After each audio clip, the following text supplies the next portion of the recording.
Olá, conselheiros, conselheiras. Sejam todos muito bem-vindos a mais um podcast aqui, Os Conselheiros, indo ao ar todas as segundas e sextas-feiras, às 20 horas, pelo nosso canal no YouTube e também pelo Spotify.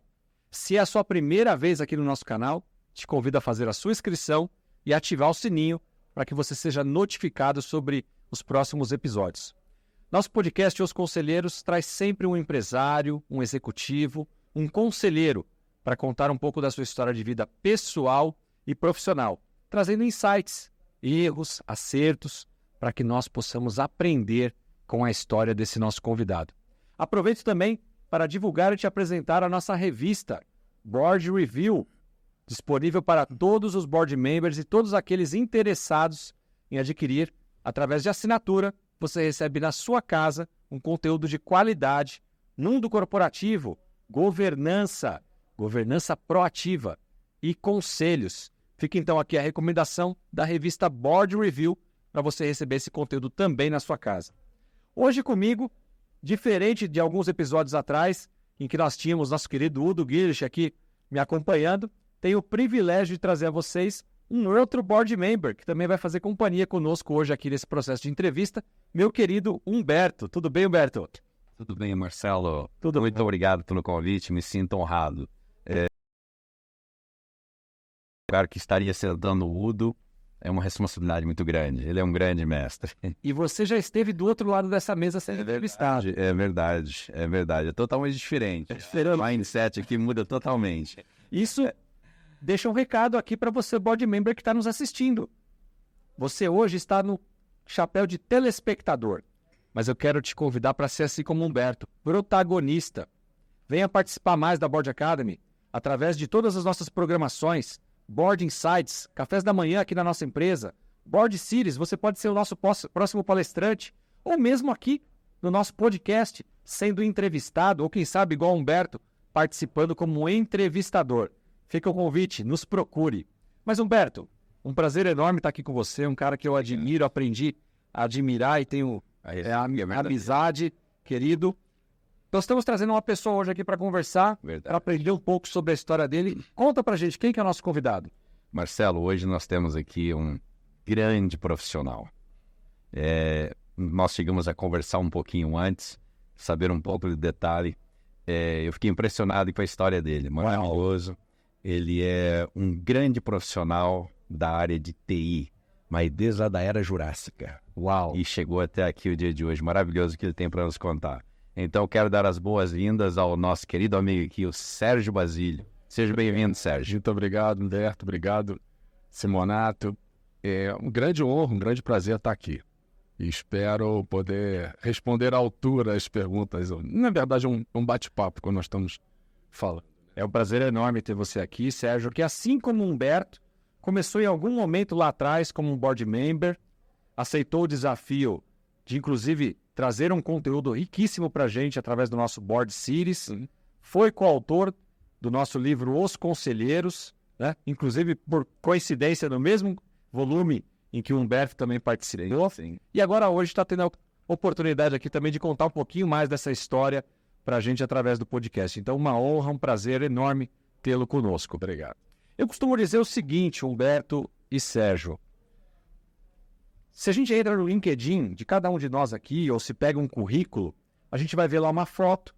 Essa foto vai dizer que você é administrador, que você é engenheiro, que você é advogado, que você está no cargo X ou Y, se você é casado. Muito sobre o seu presente, sobre o ser ou estar deste momento atual. Mas para a gente entender como você está ou é algo neste momento, existe um filme. Algo aconteceu no passado que te trouxe até aqui. E a carreira de conselheiro não é diferente disso. É verdade. As pessoas chegam ao ponto de decidirem se tornar conselheiras porque antes tiveram uma carreira prévia.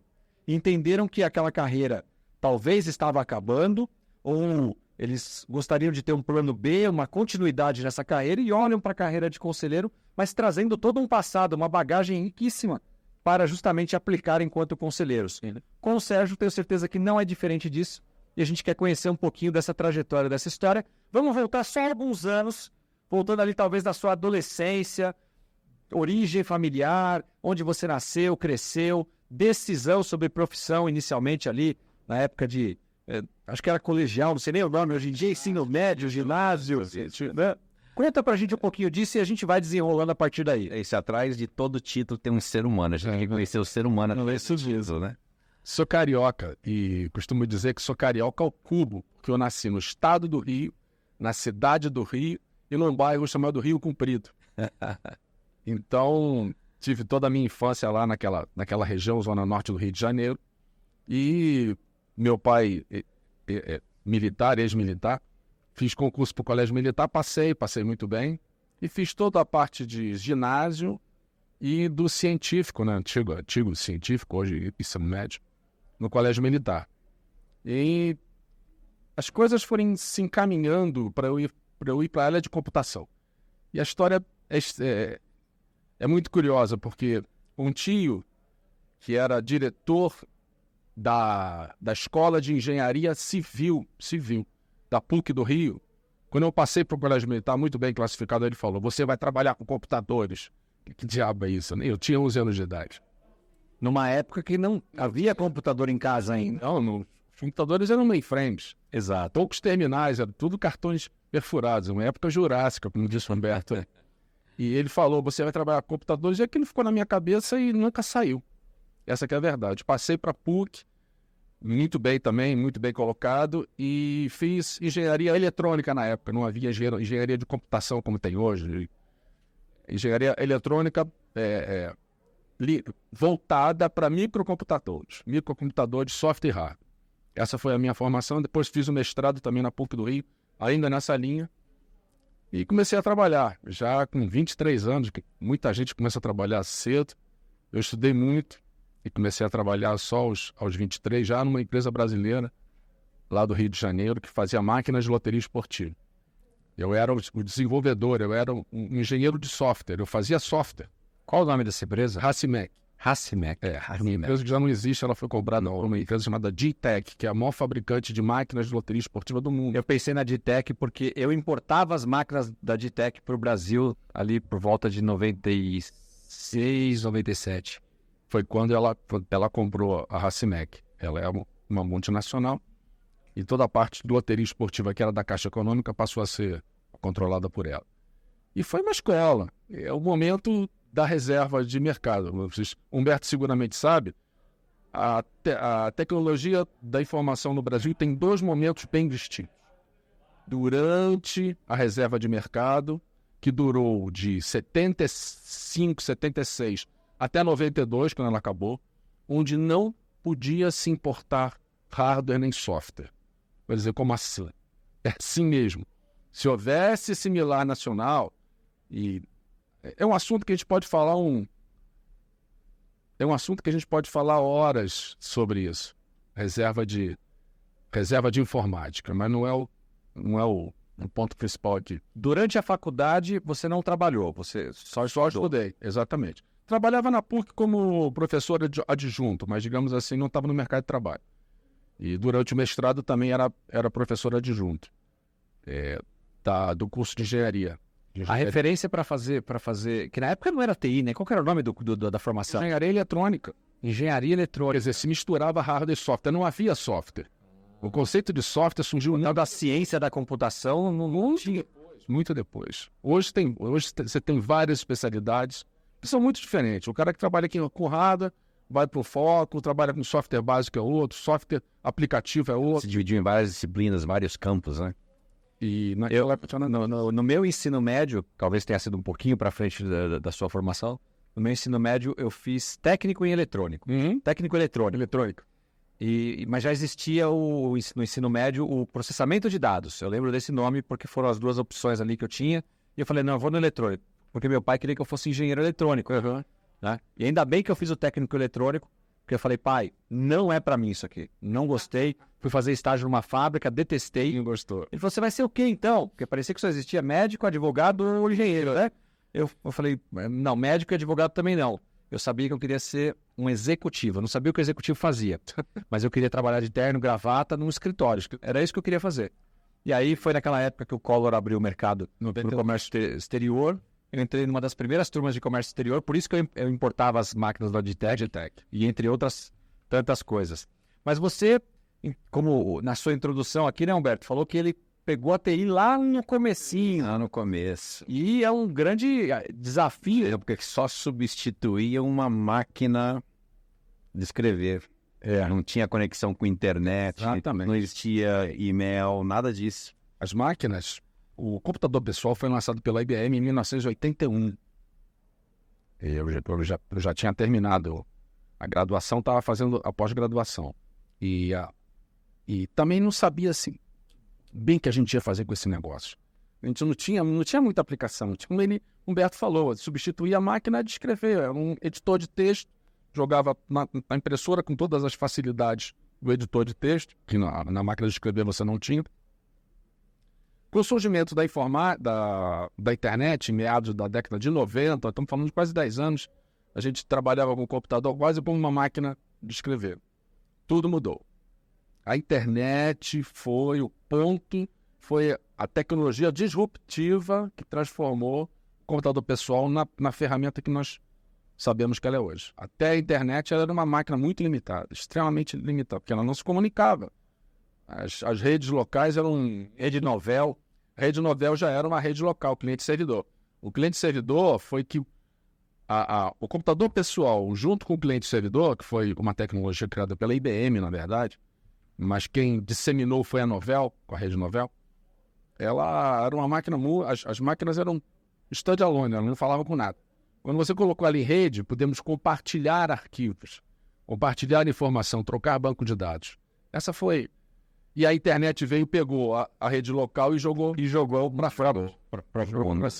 Inclusive, nós só temos o advento do celular, da forma como ele é usado hoje, né? Não para ligar para alguém, mas é quase que um mini computador, por conta da internet também, né? Foi uma coisa em cascata aí, uma atrás da outra. Eu me lembro uma vez, cheguei numa loja lá em Tampa, eu morava em Tampa, e eu queria usar meu telefone celular para fazer ligação internacional. Não existia isso ainda.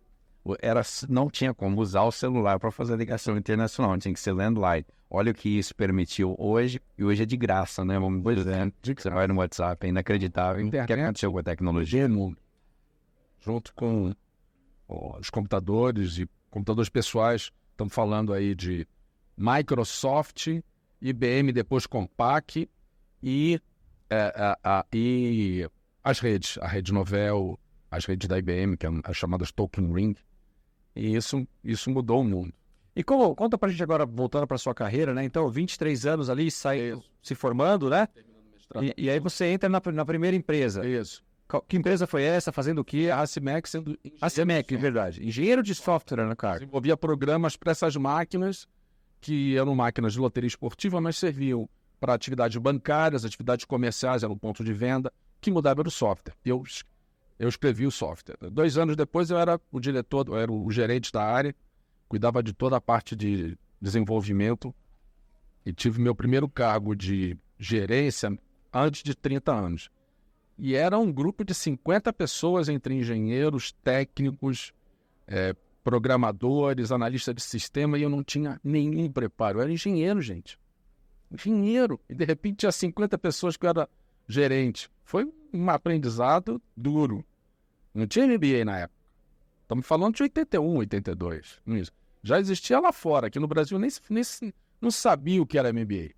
Eu tive que aprender o MBA apanhando, errando muito. Mas sempre querendo acertar, né? E durante essa fase você morava no Rio, trabalhava no Rio.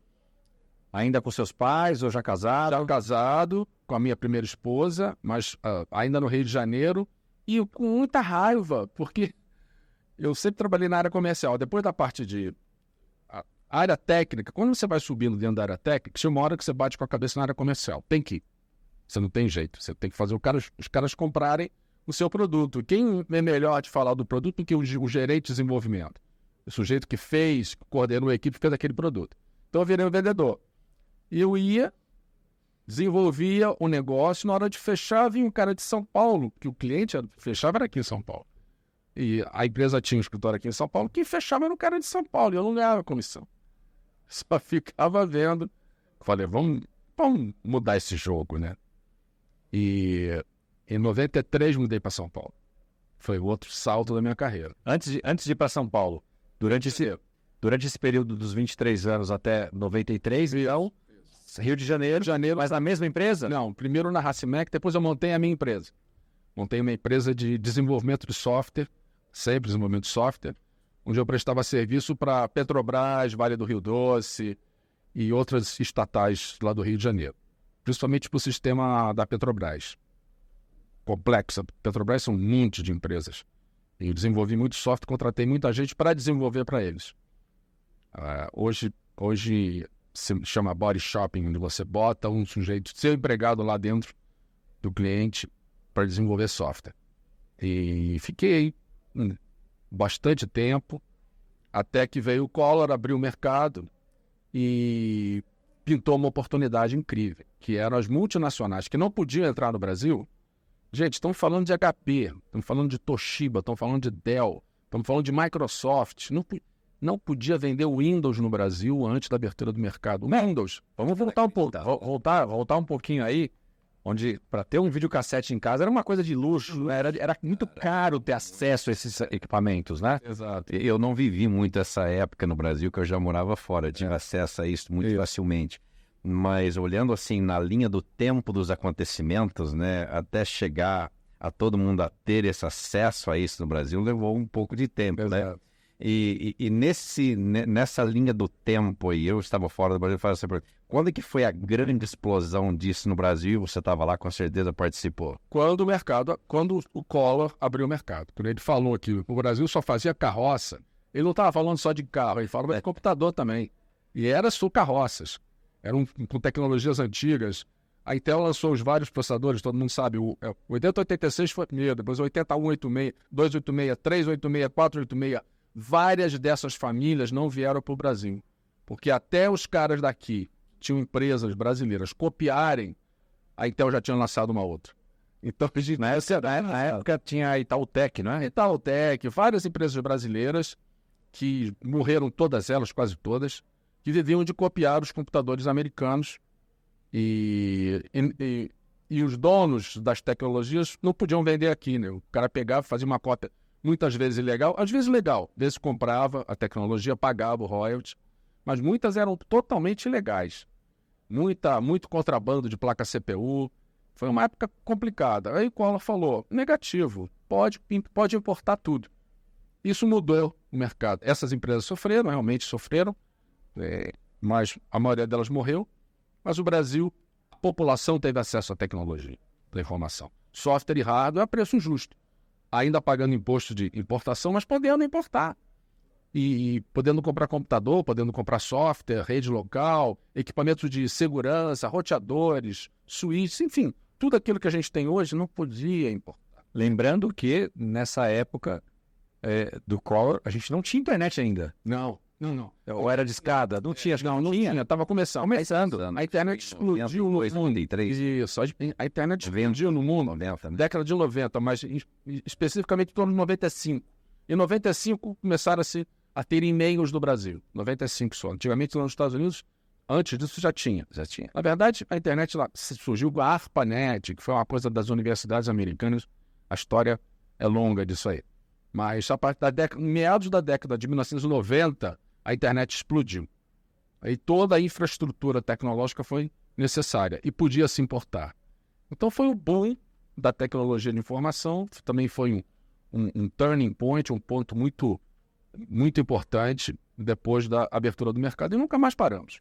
É interessante isso, mas me faz lembrar que eu já trabalhava no laboratório que eu trabalhei na Nioxin e na época toda a nossa comunicação era por fax ainda. Aí de repente a empresa falou, a partir de agora temos que adotar o e-mail. E aqui no Brasil é e-mail, né? Ainda e-mail, vai falar mail, e-mail, que é em inglês. E foi aí que eu adquiri meu primeiro computador, em 1994, 1995, porque o fax não ia ser mais usado, ia ter que ser usado. É inacreditável, né? A mudança que houve. A gente está falando da idade de um filho, né? Coisa de meu filho 30 anos atrás. Meu filho nasceu em 98. Verdade. Tempos áureos, tempos heróicos. Mas aí você decide vir para São Paulo. Isso. São Paulo, onde está o centro do universo, onde eu vou ganhar dinheiro, vou trabalhar na área comercial. E você se desfaz da sua empresa para vir para cá? A empresa, Collor colocou o país inteiro, vocês lembram? Congelamento, né? Sequestro de poupança, sequestro de conta corrente, me deixou muito mal. Eu fechei todos os contratos, terminei os contratos, paguei meus funcionários, paguei o governo, paguei todo mundo e vim embora. Falei, agora eu vou trabalhar em multinacional. E comecei a trabalhar em multinacional e nunca mais parei. Isso foi em 93. Comecei a trabalhar primeiro em distribuidoras, depois fabricantes, depois voltei para distribuidora. Nesses 30 anos aí, de 93 para cá, que trabalhei sempre trabalhando com canais de distribuição. Essa é uma palavrinha que eu tenho aqui no coração, porque o Brasil é um mercado pequeno. Como assim pequeno? Se você considerar outros mercados, nós somos um país pequeno.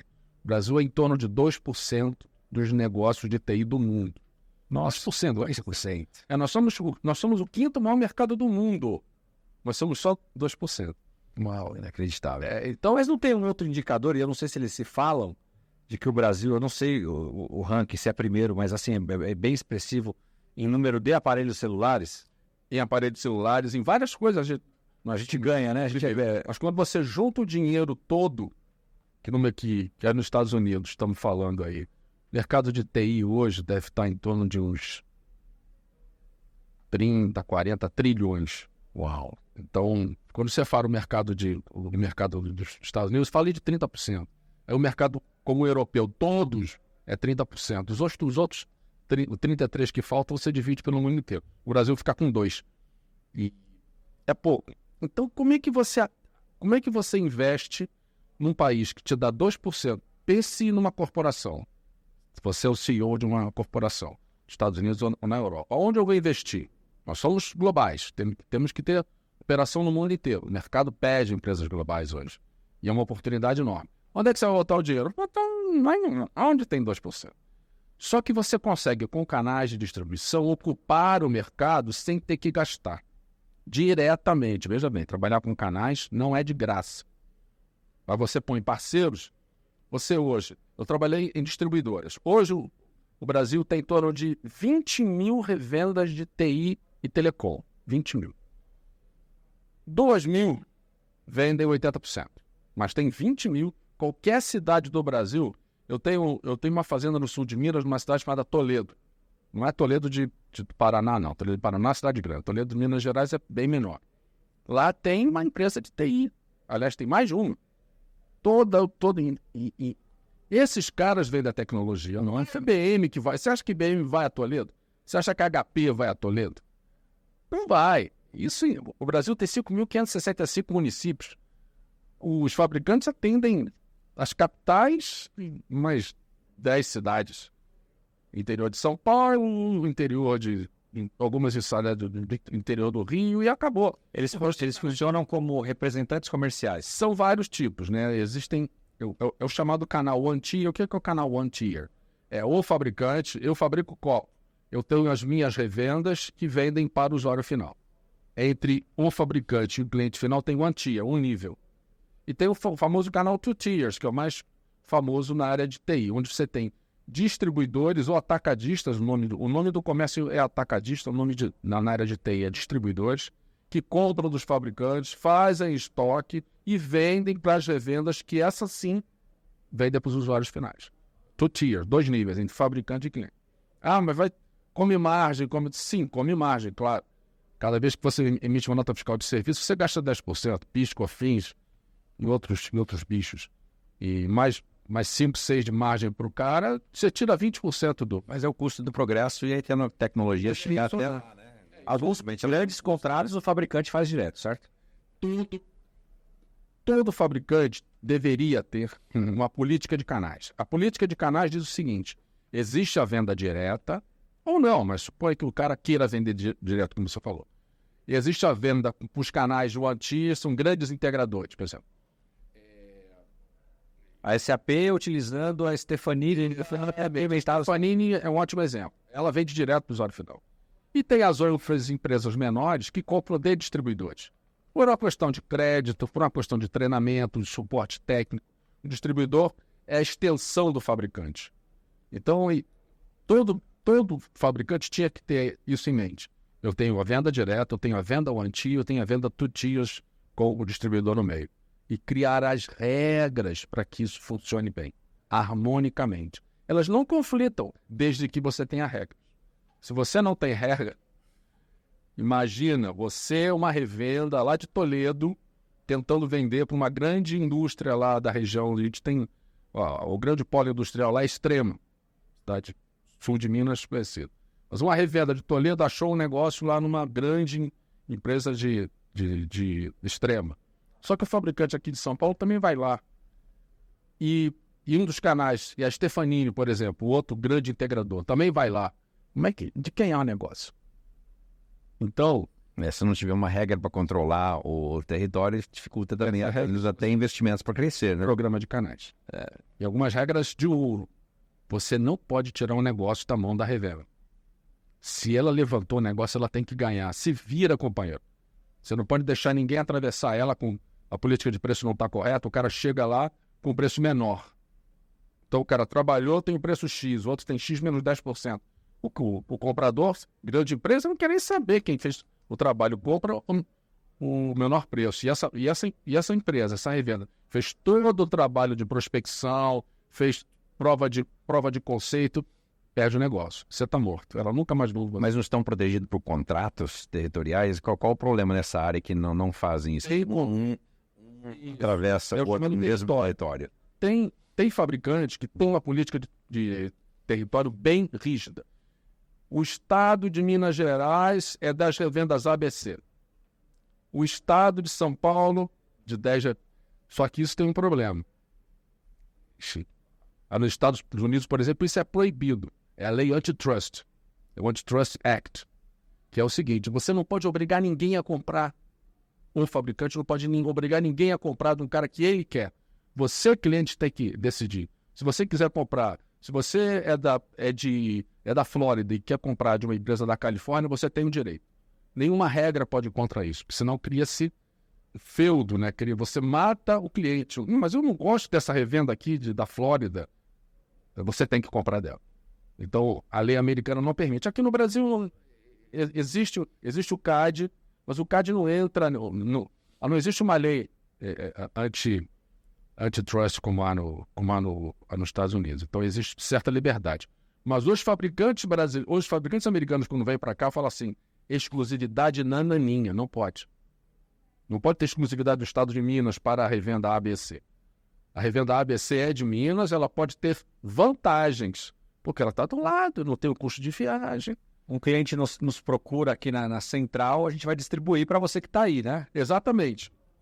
Como fabricante e como distribuidor também. O distribuidor, eu como distribuidor, de novo, daquelas 10 mil revendas que tem no Brasil, as das 20 mil, as 2 mil, eu trabalhava com elas. Então, quando um cliente me ligava, e o cliente liga para o distribuidor, do estado tal, eu jogava para as revendas do estado tal, mas era sugestão. Isso. Se o cara quisesse comprar de uma revenda de São Paulo, ele podia.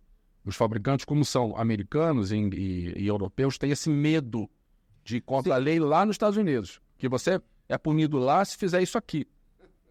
Mas geralmente na prática lá nos Estados Unidos, eu acho que como deve acontecer aqui, realmente isso que você está dizendo é realidade, mas quando a pessoa é bem atendida dentro do território, ele nunca vai buscar fora. Perfeito. Está na qualidade do atendimento que você recebe. Perfeito. Agora, se você não é bem atendido por quem está aqui no território, obviamente que eu posso procurar fora. Isso, aqui no Brasil... Isso pode acontecer. Trazendo para o Brasil, São Paulo, locomotiva, e de repente você pega, sei lá, Pará. Não menosprezando Pará, mas em termos de volume de negócios, talvez seja menor. Né? E aí você tem um cliente, potencial cliente, aqui em São Paulo, precisando de um atendimento. Só que tem tanta demanda para os distribuidores e revendedores de São Paulo que não estão dando a devida atenção para esse cliente, porque ele é pequenininho. Perfeito. Esse cliente tem que ter o direito de falar assim, cara, quer saber de uma coisa? Eu vou procurar o outro lado do Pará para me atender, porque para ele lá eu vou ser importante. E para vocês aqui, vocês não estão me dando a mínima, né? Isso que se chama capilaridade.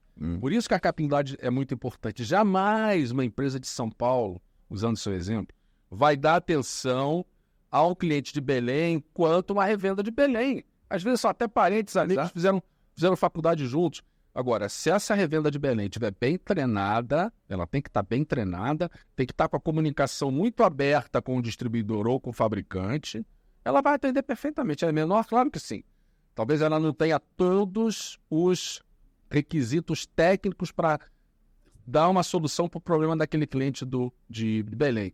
Mas ela pode ser a ponte para ir puxando outros parceiros que conheçam melhor certas tecnologias que ela não domina, mas ela é a cara com o cliente. Quero comprar a IBM, quero comprar soluções da IBM. Tem um cara lá de Belém que vai falar com ela, que ele não sabe, ele pergunta ou para a IBM ou para o distribuidor IBM, ou faz a parceria com um cara de Brasília, por exemplo. Brasília tem empresas, tem revendas maravilhosas. Então, é isso o caminho. Isso é muito interessante. Quando nós estabelecemos os laboratórios Neoxin, que hoje é um laboratório da Procter & Gamble, quando nós estabelecemos o mercado brasileiro, vindo dos Estados Unidos para cá, e estabelecemos no Paraná, Santa Catarina, enfim, nos estados, nenhum tinha exclusividade. Nenhum. Mas todo cliente que via lá um marketing, uma propaganda, que ligasse num telefone central, nós já colocávamos direto com aquele estado. Se aquele estado não conseguisse atender, era nós que atendíamos. Até porque a venda não podia ser perdida nunca, né? Exato. Jamais você vai perder uma venda, né? É muito interessante. Então, eu acho que fica a dica para quem é um contratado, faça um bom trabalho, né? Faça um bom trabalho. Atenda bem o cliente, né? E o fabricante e o distribuidor têm a responsabilidade de educar essa revenda. Exatamente. É desde a responsabilidade. E eu falei isso durante muitos anos e continuo falando. Não espere que a revenda de Belém que a gente está falando entre no site, no seu site, você é o bonitão, o fabricante bonitão, para aprender os seus produtos não vai acontecer. Não vai. Ela tem 1 milhão de outros problemas. Você tem que pegar ela pela mão e ir lá. Hoje não precisa nem ir lá. Daqui você faz uma videoconferência e fala assim: vamos fazer o treinamento juntos. Novo produto. Novo produto da rede. Vamos fazer junto, entra aí. Senão o cara não faz. Tem que pegar pela mão. Então, esse processo de crescimento do canal, estamos falando, o canal brasileiro surgiu em 92. Quando eu comecei a trabalhar o canal, ele não existia.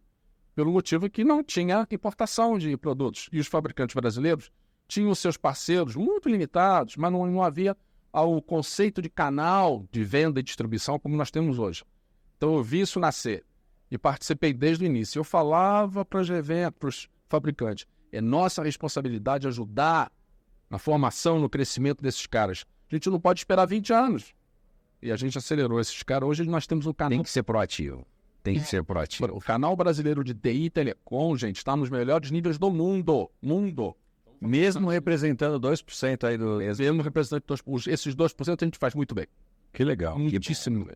Agora, Sérgio, aqui na Board Academy a gente costuma dizer o seguinte, que o conselheiro, ele não tem que conhecer apenas de um negócio, mas sim conhecer de negócios.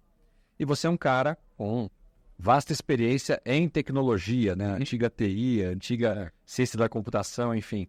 Mas a gente trouxe, acabou, a nossa conversa ela vai por um caminho que a gente às vezes não planeja, falando de canais.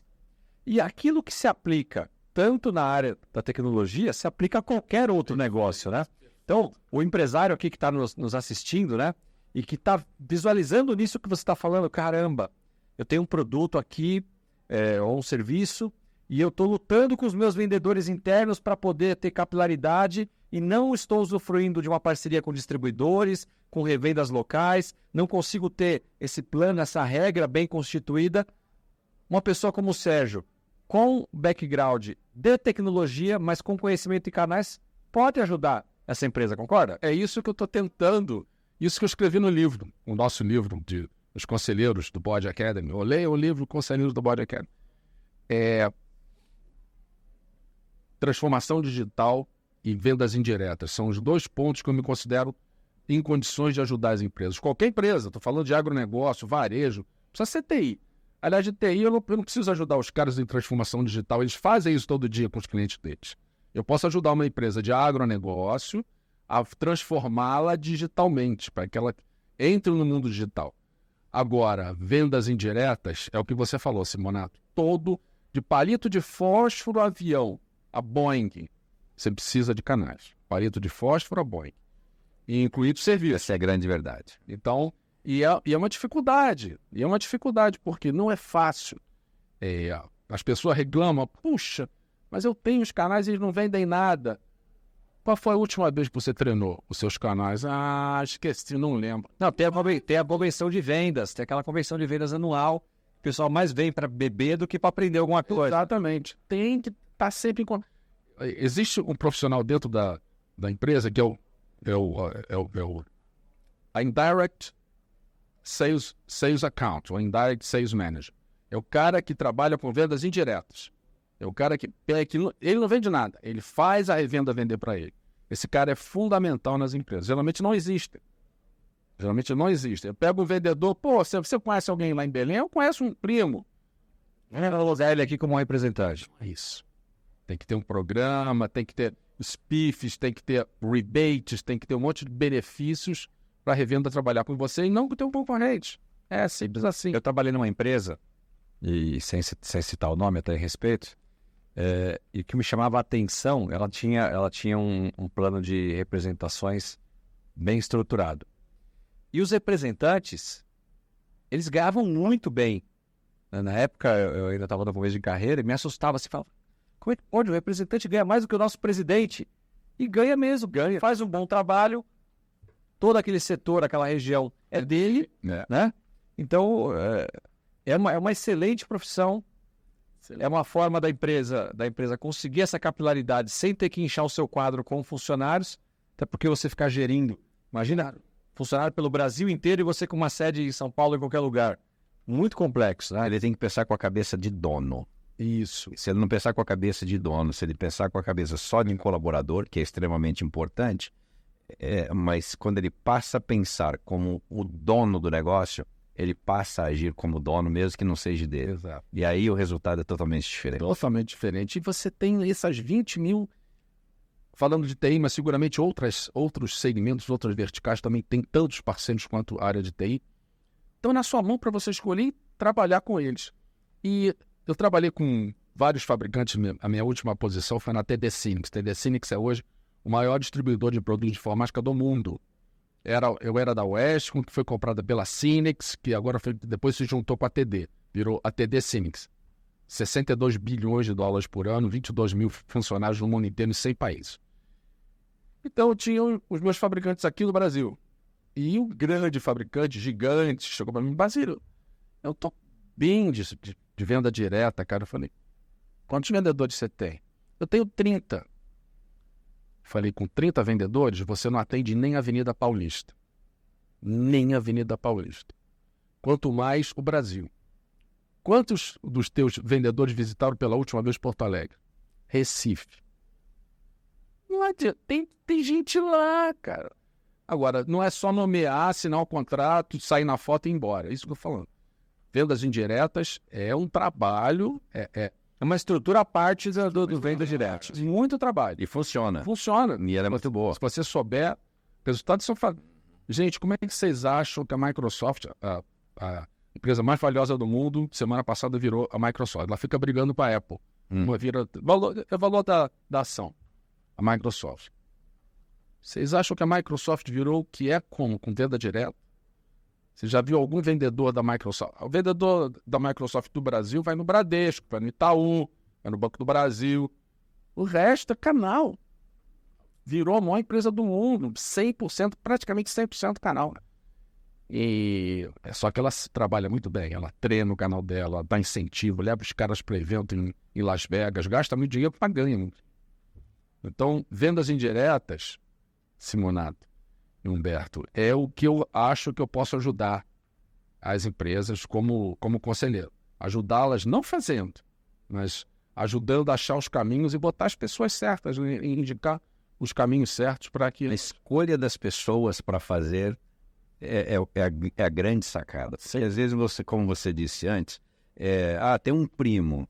Eu não conheço o perfil comportamental profissional desse meu primo, né? Ver se ele se encaixa na empresa. Então, isso vai ser um bico ou vai ser uma atividade? Uma atividade. Então, quando se profissionaliza na contratação, qual é o perfil desta pessoa para essa função, né? Se ele vai corresponder já na contratação, né? Que tem que ser feito isso. Aí o sucesso, aí vem o treinamento, né? É isso. Treinamento contínuo. Era muito... Eu sempre viajei muito pelo Brasil e por toda a América Latina. Durante 8 anos eu cuidei da América Latina, sempre com canais de distribuição. Então, a gente ficava acompanhando o resultado das revendas em toda a América Latina. É impressionante. Eu ia visitar o México. Mês seguinte, as vendas no México faziam assim. Tum! Aí iam caindo. Iam caindo. Eu ia para a Argentina. Tum!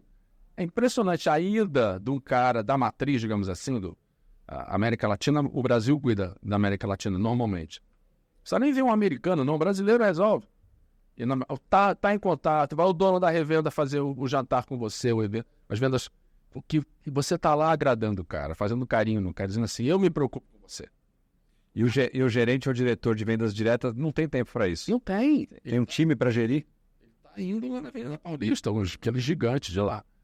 Então, e essa motivação que acontecia, como você disse, no México, na Argentina, qualquer outro país que você disse, essa motivação que tinha ali repentina e surgia e crescia durante um pequeno período, depois caía. Por que caía? O que você enxergava nesse... Eu ia lá, mas eu não podia estar em todos os lugares. Claro. Mas a minha equipe não estava indo lá. Eles tinham que continuar o trabalho. Eu era um só para cuidar de toda a América Latina. 30 e tantos países. América Latina e Caribe. 30 e tantos países. Então eu tinha equipe de venda, de vendas indiretas, de canais em todos esses países. Eles tinham que seguir. Só que eles cuidavam dos 5 maiores. E não cuidavam de... E a gente tinha o Inside Sales. O Inside Sales fica sentado, desde aquela época, não hoje, que isso é normal. Sentado, ligando para as revendas, perguntando o que estava precisando, cobrando o pipeline, cobrando o forecast. Então, eles não faziam esse trabalho, as vendas caíam. Eu ia lá, cutucava todo mundo, as vendas subiam. É o carinho com a revenda. O dono da revenda é um empresário como nós. As pessoas falam assim, o dono da revenda só pensa em dinheiro. E a gente pensa em quê? Uma grande empresa pensa em quê? Em dinheiro. Pensa em gerar valor, inclusive econômico. Não, você trouxe um ponto importante, né? Muitas pessoas que estão nos assistindo aqui são pessoas em transição ou em processo aí de migração para a carreira de conselho. Uhum. E a gente precisa, enquanto conselheiro, entender que o principal alavancador de um empresário decidir ter um conselho é porque ele quer melhorar os resultados dele. Sem dúvida. Seja porque ele vai vender a empresa, seja porque ele pensa em suceder a empresa para os filhos e deixar a empresa de uma forma... Ninguém monta uma empresa para não ganhar dinheiro, a verdade é essa. Né? Então, por que ele vai contratar ou montar um conselho se não for para pessoas o ajudarem nesse processo? De repente, um board member está aqui e está sentado na cadeira de um conselho e essa empresa está lá com problemas com as suas vendas, com as suas receitas. Estruturar um canal de vendas multicanais é uma alternativa muito interessante que ele não sabe fazer, mas ele então contrata quem sabe. E é absolutamente essencial. O canal de distribuição, o canal de revenda bem estruturado, alavanca as vendas com muito valor. Vendas bem feitas. Não adianta você fazer uma venda, tem que fazer sempre a venda. Ela tem que ser constante. O upgrade, a melhoria. O canal local, bem treinado, cuidando das empresas lá de Belém. Isso não tem preço, isso. Agora, lembre-se que o teu concorrente vai em cima dele também. O teu concorrente do fabricante está indo lá também, falando assim, eu sei que você está dentro da Zona Franca, no caso de Manaus, está na Zona Franca, eles moram na Zona Franca, eu tenho aqui um produto, mas eles já têm o produto de segurança, mas o meu é melhor, tem a margem melhor. Eles vão, é como o funcionário que a gente tem. Se o nosso concorrente oferecer mais, se ele não vê valor em trabalhar na sua empresa, ele vai embora. O fabricante é a mesma coisa. Talvez ele até ganhe menos, mas tem apoio, liga domingo, 10 horas da noite, respondem para ele, o cliente ligou para ele. É aquela revenda que não vende nada do seu produto, mas está vendendo um monte do outro, né? Então essa é a grande beleza. E isso, gente, o trabalho remoto, o atendimento remoto não mudou. Não mudou. O que mudou é o seguinte, você não precisa estar indo 3 vezes por ano a Belém. Você pode ir uma vez, e o resto, mas tem que fazer o conference call com o cara todo mês. Tem essa fazer, é caro ir para Belém. Caro, claro. Você pode fazer, estando conectado com ele, acompanhando ele, e acima de tudo, respondendo quando ele precisar. Isso faz toda a diferença. E isso toda empresa pode ter. Tem que saber fazer. Agora vamos pegar um gancho voltando ainda para a sua formação e a sua carreira que começou lá em tecnologia. Avanços tecnológicos, nem todas as empresas estão tão evoluídas quanto outras, né? A gente pegou aqui uma vertente de falar de canais, mas a tecnologia também é um grande acelerador nas empresas. Completo. Né? E como você vê hoje o cenário dos empresários, especialmente esses que estão no nosso universo aqui, empresas de médio porte, empresas familiares, mesmo as startups, que já nascem, né, com uma pegada tecnológica, mas as empresas aqui de médio porte e familiares, em relação à tecnologia e o que a tecnologia, o avanço tecnológico pode fazer para essas empresas para alavancar os negócios delas também, e que os conselheiros têm que ter isso na sua pauta, né, Humberto? Sim. Como é que está aqui a tecnologia? A gente está usando os melhores recursos. Hoje em dia se fala muito de inteligência artificial, mas não é só inteligência artificial, até porque inteligência artificial não é nova. Né? Não é? Não. Parece que o negócio surgiu hoje. Não, já existe há muitos anos. Há um tempão. Como isso pode ajudar a alavancar essa empresa? Uma afirmação muito simples. Não existe inovação sem tecnologia. Não é só tecnologia da informação. Uma tecnologia de fabricação de um produto, a tecnologia de... A gente pensa em tecnologia computador, mas não é só isso. Tecnologia é tudo. Não existe inovação sem tecnologia. O Grigo, cada evento dele, ele fala isso. E é verdade, é o nosso cara de inovação. É verdade. A empresa precisa inovar para se manter. Ela vai ser engolida se ela não inovar. Vimos aí várias histórias nos últimos 100 anos de empresas que não inovaram e morreram. Eram líderes e assim fizeram assim, rapidamente, que surgiu a inovação. Ela tem que estar sempre inovando. E a tecnologia é a base disso. É a tecnologia para gerar valor para o cliente final, para gerar valor para o funcionário, para gerar valor para o fornecedor, para o meio ambiente. A tecnologia está em tudo. E não dá para ficar sem ela. Não dá para ficar sem ela. Lembra aquele treinamento que nós fizemos, a Conselheiro por um Dia? Conselheiro por um Dia, aquele treinamento? CNP. Não, CNP. Eram o Udo e o Eduardo simulando dois donos, um dono e um amigo de uma empresa do interior, muito bem sucedida, mas as pessoas, o fundador com muito pouca formação, e os filhos não queriam, já eram ricos, não queriam se meter nesse negócio. E eles não tinham a tecnologia para nada, era tudo feito na mão, tudo mal feito, artesanal. Então, esse ponto não pode chegar. Quer dizer, a empresa não pode chegar a esse ponto. Ela tem que... O fundador mal sabe usar o computador algumas vezes. Então, ele tem que ser ajudado. Tem que ser ajudado pelo conselho, se não pelos diretores, pelos sucessores, pelo conselho.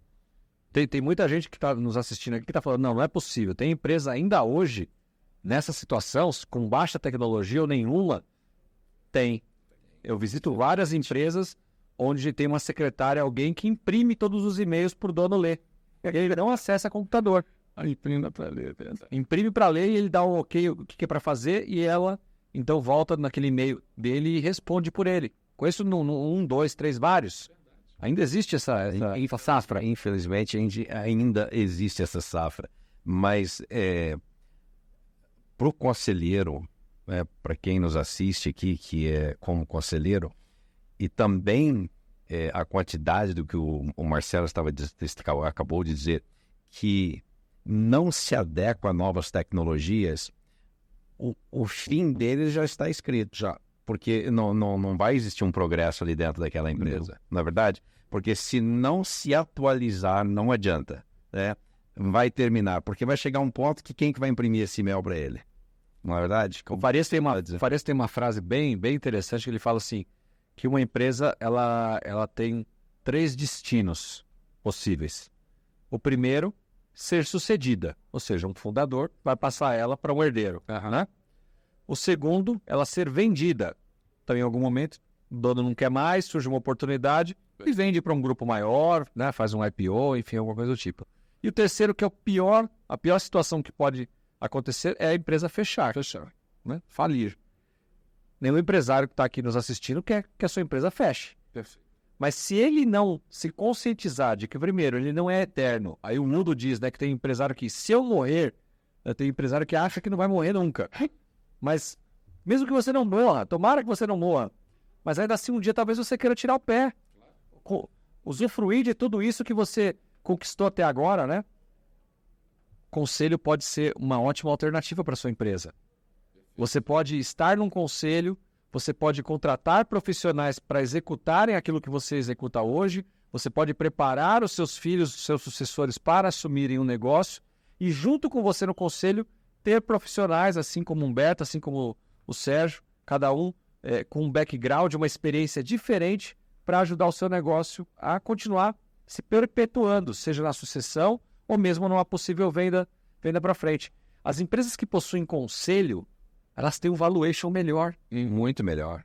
Elas têm um rating de crédito junto aos bancos para tomar dinheiro melhor. Então, assim, quando um empresário chega para a gente falar assim, não, mas eu não tenho porte, ou o conselho é muito caro, ele não sabe ainda os benefícios que um conselho pode trazer para ele. Né? Porque você investe de um lado, mas a contrapartida é muito superior. O que gera é muito superior ao investimento. Imagina você, senhor empresário, que não tem hoje aí multicanais na sua empresa e de repente contrata como seu conselho, como seu conselheiro, o Sérgio, com essa experiência que ele tem. Pouco que ele falou aqui pra gente. Você acha que você não teria a capacidade talvez de dobrar ou triplicar o seu faturamento? Porque a sua força de vendas hoje é local. É por um gerente, um diretor que tem um time. Mas quando você coloca multicanais, a gente nem entrou na parte digital, são outros canais também, né? Você amplifica a sua capacidade de pulverizar e atingir mais lugares. Tem que pensar a respeito disso. Mas talvez sozinho você não consiga. E precisa levar pessoas para junto com você te ajudar. Vamos aproveitar e falar disso. Como é que eu junto essa questão dos canais com a tecnologia para ampliar a diversidade, a forma de atingir nesse omnichannel aí?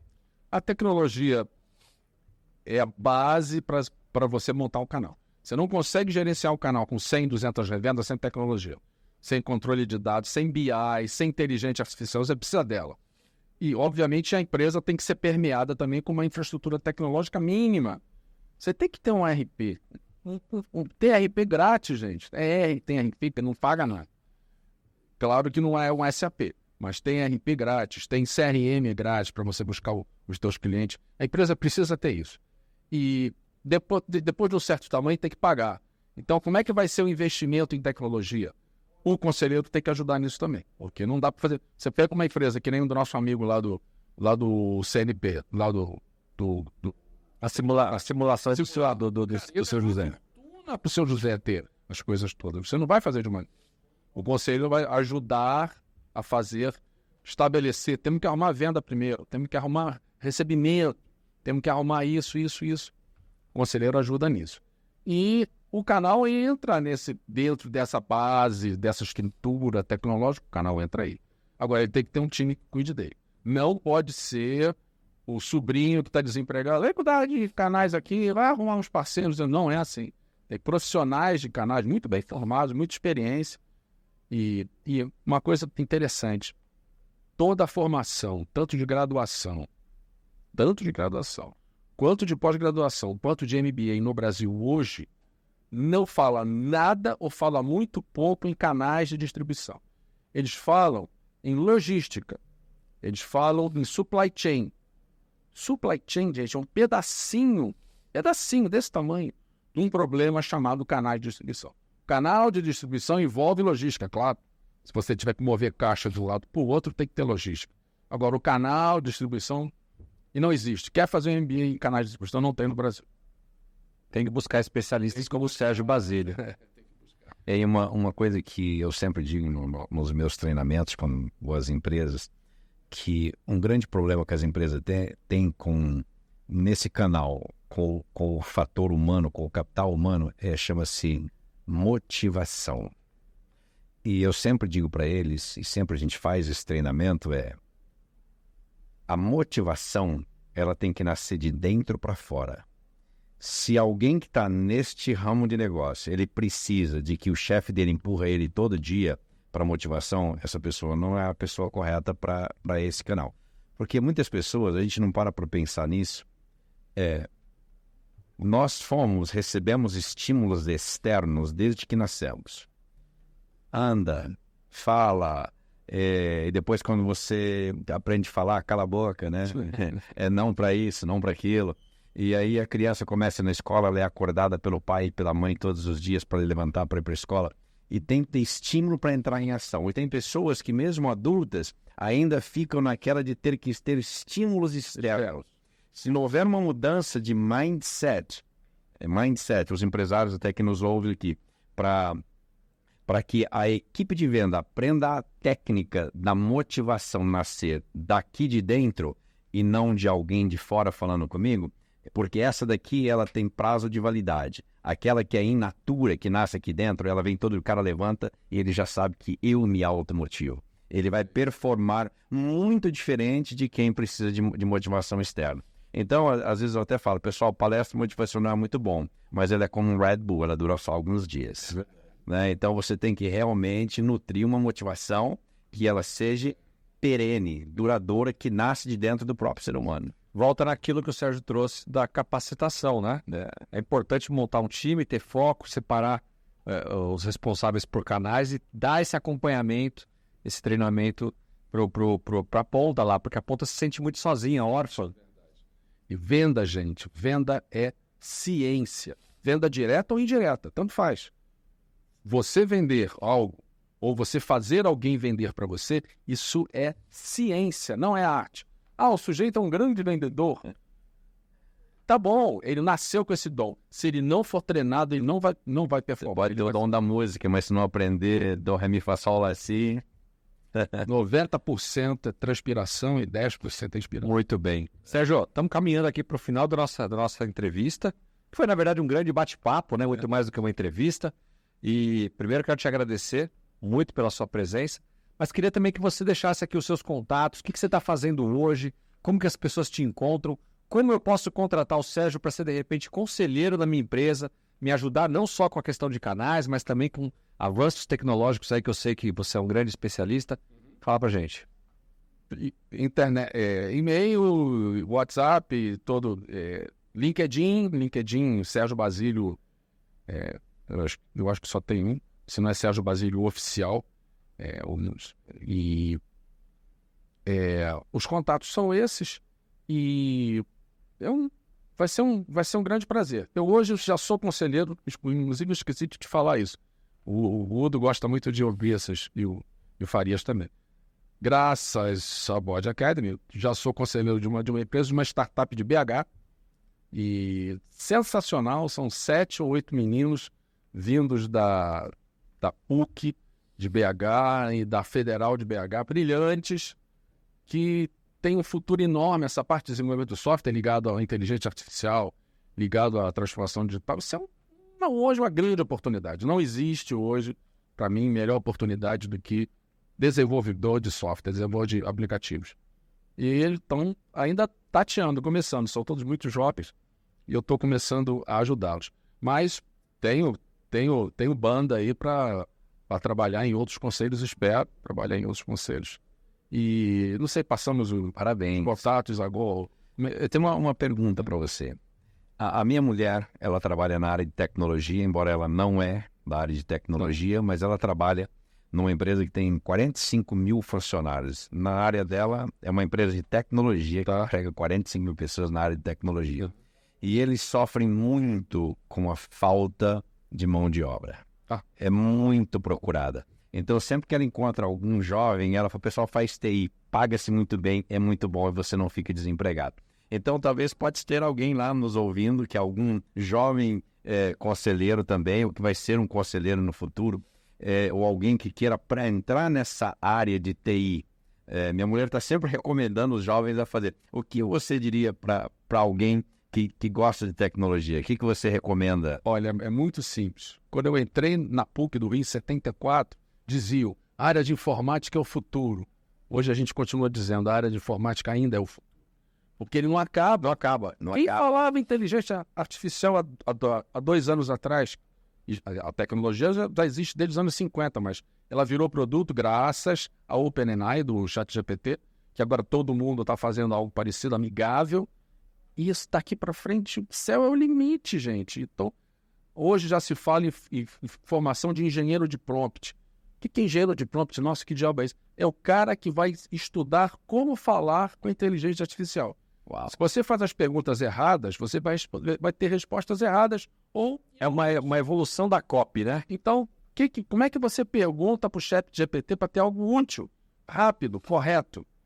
Ou criar, no caso da inteligência artificial generativa, como é que criar a coisa certa? Você vai criar errado, cara. Você pediu algo errado.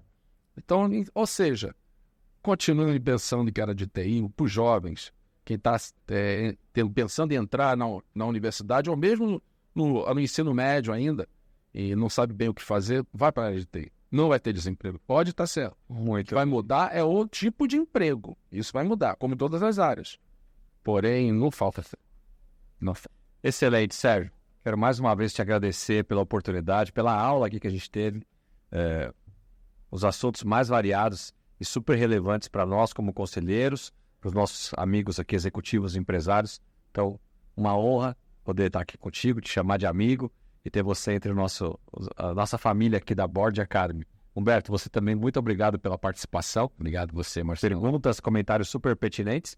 E a vocês que nos assistiram, talvez ao vivo, talvez gravado posteriormente, nosso muito obrigado. Você também que está nos ouvindo através aí do Spotify, obrigado também. Se é a sua primeira vez aqui no nosso canal, te convido a fazer a sua inscrição e ativar o sininho para ser notificado dos próximos episódios. Nós ficamos por aqui e nos vemos então no próximo episódio de Os Conselheiros. Até mais, gente. Tchau, tchau.